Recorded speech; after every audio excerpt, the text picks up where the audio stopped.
सटाण्यात खडी घेऊन निघालेला ट्रक नाशिक नाका परिसरातील टीव्ही गुजराती पेट्रोल पंपा शेजारील श्री शंकर विजय सॉमिलच्या मार्बल दुकानामध्ये खडीने भरलेला ट्रक घुसला असून चालकाचा ताबा सुटल्याने ट्रक नंबर RJ11 GA 8596 अनियंत्रित होऊन पहाटे 3 वाजता ट्रक दुकानामध्ये घुसला।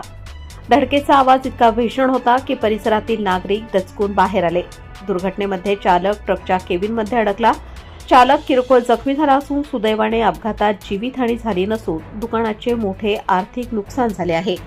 ही घटना सीसीटीव्हीत कैद झाली आहे। हा अपघात रात्री पहाटे घडल्याने मोठा अनर्थ टळला असून मार्बल दुकानाचे संपूर्ण नुकसान झाले असून दुकानातील महागडे मार्बल, काच, फर्निचर पूर्णपणे उद्ध्वस्त झाले आहे।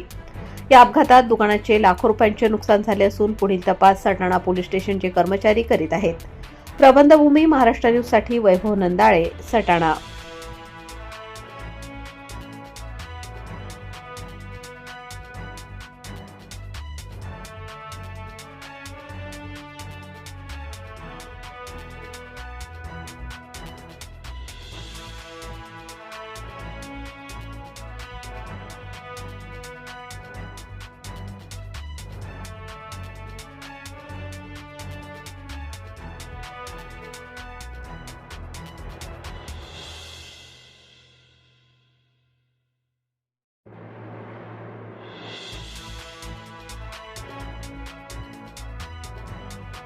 ताज्या व महत्त्वाच्या बातम्या बघण्यासाठी प्ले स्टोअरवर जा, प्रबंधभूमी ॲप डाउनलोड करा व या धावपळीच्या जीवनात अपडेट रहा।